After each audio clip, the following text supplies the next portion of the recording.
Hello guys, कैसे हैं आप लोग? आई होप आप लोग अच्छे से हैं। और आज ऑलमोस्ट 2 हफ्तों बाद मैंने कुछ लिखा है तो आप लोगों के साथ शेयर करने आया हूँ। और इस कविता को मैंने शीर्षक दिया है नई दिशाएं। ये कुछ इस तरह से है। सुबह वो चहकना भूल गई, सुबह वो चहकना भूल गई, शाम को घोंसला भूल गई। सुबह वो चहकना भूल गई, शाम को घोंसला भूल गई। वो जो अपने झुंड से छूट गई, वो अकेले भटक अपना ठिकाना भूल गई। वो जो अपने झुंड से छूट गई, वो अकेले भटक अपना ठिकाना भूल गई।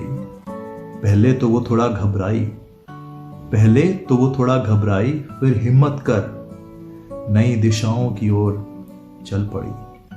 वो जो चल पड़ी तो नई राह भी बन पड़ी, वो जो चल पड़ी तो नई राह भी बन पड़ी। वो नौजवान चिरैया अपने माँ बाप का घर छोड़ एक नई दुनिया की ओर मुड़ चली। वो जो चल पड़ी तो नई राह भी बन पड़ी। वो नौजवान चिरैया अपने माँ बाप का घर छोड़ एक नई दुनिया की ओर मुड़ चली। वो जो भटका नहीं, उसे नई मंजिलें मिलती नहीं। वो जो भटका नहीं, उसे नई मंजिलें मिलती नहीं। वो जिन्हें उड़ना है, वो गिरने से डरते नहीं। वो जिन्हें उड़ना है, वो गिरने से डरते नहीं। और ये आगे वाली थॉट्स हमारे बड़े बुजुर्गों के से है। उनसे मैं कहना चाहता हूँ कि आज का हर नौजवान वो चिरैया है। इन्हें भटकने से मत रोको, नए रास्ते मिलने और बनने दो। नए रास्ते मिलने और बनने दो, पुरानी जंजीरें तोड़ इन्हें नई दिशाओं में चलने दो। That's it guys. That's what I wanted to say today.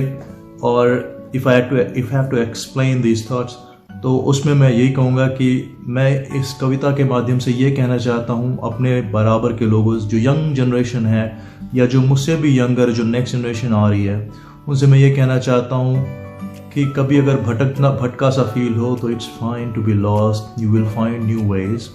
यही तरीका है अपने आप को निखारने का। Go into, and if you want to develop yourself and if you find yourself in uncomfortable position, in uncomfortable situations, then it's fine, you will develop yourself more. Always push your boundaries. That is like being in uncomfortable position. So that's fine. Take new challenges, and you will develop more. You will learn more.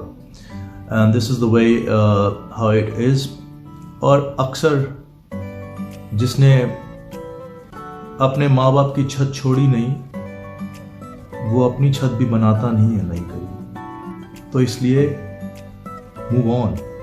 हमेशा नई चीज़ें, मैं ये नहीं कह रहा हूँ अपने माँ बाप का घर छोड़िए, लेकिन हाँ अपनी कंफर्टेबल जोन को छोड़िए, मैं ये कहना चाहता हूँ। और जो बड़े बुजुर्ग हैं उनसे मेरा कहना ये है इस कविता के माध्यम से कि people, specially the older generation जो हमारी है हिंदुस्तान में, वो यही कहती है हम सही हैं, ये सही रास्ता है, समाज ऐसे करता है, समाज में ऐसे ही होती हैं चीज़ें, this is don't argue with me, या मुझसे बहस मत करो। ये सब चीज़ें जब आप कहते हो तो आप ये बता रहे हो कि आप ही सही हो।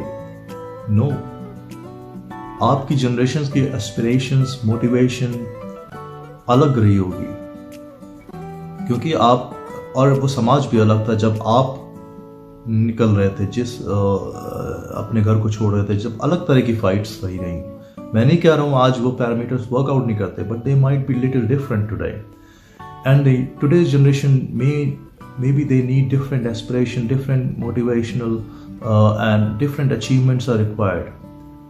And anyways, you guys, the older generation have made society better from the previous one. I like to believe that. और आगे आने वाले जनरेशन को इसको और पुश करना, और बेहतर बनाना है, तो उनके अचीवमेंट्स, उनके मंजिलें अलग भी हो सकती हैं। तो they don't have to agree with you all the time, and you don't, if this is the next generation, they have to do something new also. So let them be lost, let them try new things, let them and they will be fine eventually. Just be supportive. It's fine to do risky things. वो कहते हैं, मुझे किसी ने बताया था, कहते हैं भगत सिंह बड़े अच्छे हैं लेकिन हमारे घर में ना पैदा हों। ऐसे नहीं होता है। The next generation has to be great as well, and I hope हमारी जनरेशन भी अच्छा करेगी और सोसाइटी को और डेवलपमेंट और बेटरमेंट लाएगी. That's what I want to say to explain these lines. And in the end, thank you very much for your 5 minutes to listening to me and coming to my videos. I hope आप लोग को मेरी lines अच्छी लगी हों. अगर अच्छी लगी हों तो प्लीज़ लाइक करिए, शेयर करिए, दूसरों के साथ शेयर करिए. और that's it guys. Thank you very much for coming to and subscribe as well. Okay, that's it. Thanks. Love you guys. Bye. Have a nice day.